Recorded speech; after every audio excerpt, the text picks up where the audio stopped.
मैं अक्सर कहता हूँ कड़ाके की सर्दी में ठंडे पानी से वजू करने वाले को बड़ा अजर मिलता है।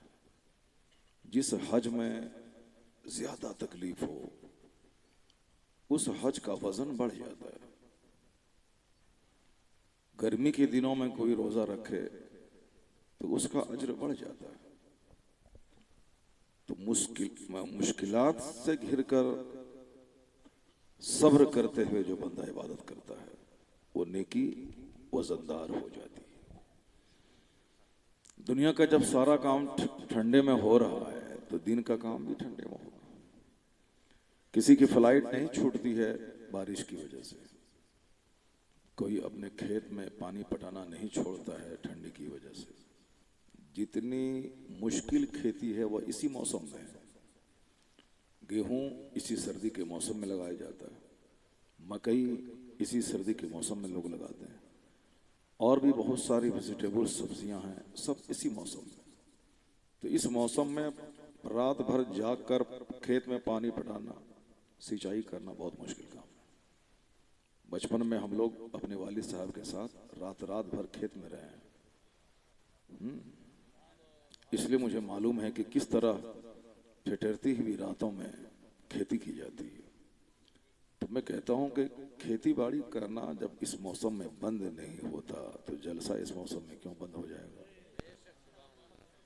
सारा काम होगा, दुनिया का भी काम होगा और दिन का भी काम होगा। तो अब आप 4 घंटे 8 घंटे खेत में रहते हैं तो 4 घंटे इस जन्नती महफिल में रहिए। वाह। हदीस में आया है कि व इज़ा मररतुम बिरियाज़िल जन्नह फरतऊ फ़ीहा, जब जन्नत की क्यारियों से गुजरो तो वहां चर लिया करो। पूछा गया सरकार वो जन्नत की क्यारियां क्या हैं?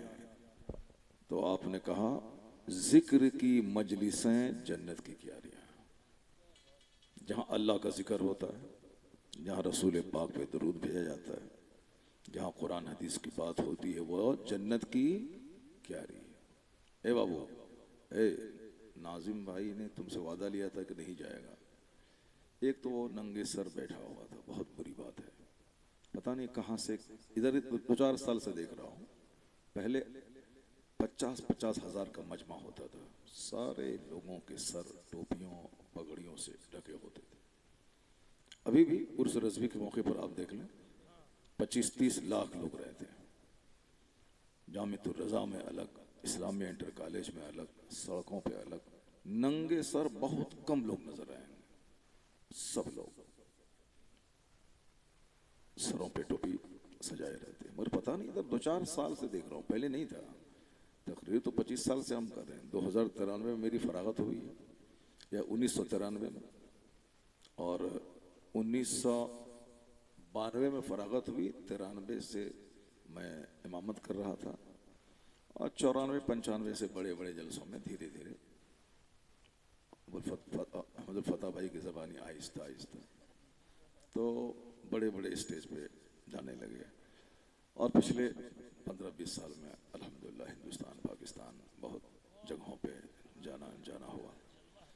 तो लेकिन अभी ये 2-4 साल से मैं देख रहा हूँ ये नंगे सर बैठे हुए लोग, 2-4 साल से। पहले नहीं था ऐसा। हम लोग बचपन में महफिल मिलाद में जाते थे, इतने लोग महफिल मिलाद में होते थे। मगरिब बाद की महफिल, इशा के बाद की महफिल, इतने लोग जितने आप लोग बैठे हुए। पहले मोहब्बतें थी, बाजू में महफिल मिलाद हुई, खबर हुई, सारे लोग चले गए। कोई भी आलिम आए, 1 घंटा का बयान हुआ, सारे लोग सुने, सलात व सलाम हुआ, फातिहा हुई, तबरुक लिया, मुस्कुराते हुए सब लोग चले गए। हम लोग बचपन महफिलों में ही गुजारे हैं। बचपन में नात पढ़ते थे और अच्छी नात पढ़ते थे, इसे नात शरीफ पढ़ने के लिए बुलाए जाते थे। इसीलिए बिल्कुल छोटे 5 साल 6 साल की उम्र से ही महफिल में है। पहले नात पढ़ते थे, फिर उसके बाद फिर तकरीर करने लगे। तो अब पहले अपने गांव की महफिल को देखते थे, अब हिंदुस्तान की महफिल को देखने लगे।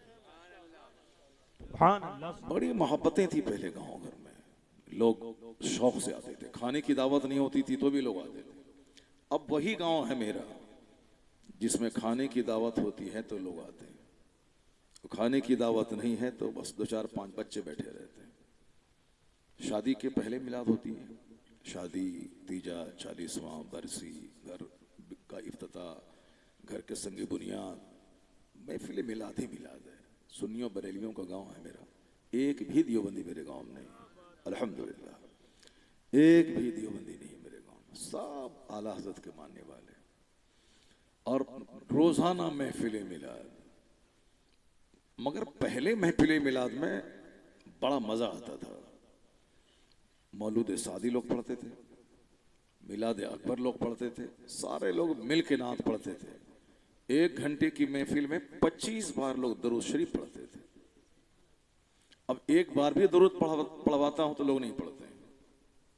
लोग ये समझते हैं कि मौलाना साहब जैसे अरबी का खुतबा पढ़ा, अल्हम्दुलिल्लाह नहमदुहु व नस्तईनुहु, तो अब लोग यही समझते हैं कि उसी खुतबे का हिस्सा है वह दरूद, यानी मौलाना साहब ही पढ़ेंगे। जबकि एक बार अगर कोई दरूद पढ़ा तो 10 नेकी मिलती, 10 गुनाह मिटते, 10 दर्जे बुलंद होते। और अल्लाह तक पहुंचने का सबसे आसान रास्ता है अल्लाह के महबूब पर कसरत से दरूद भेजना।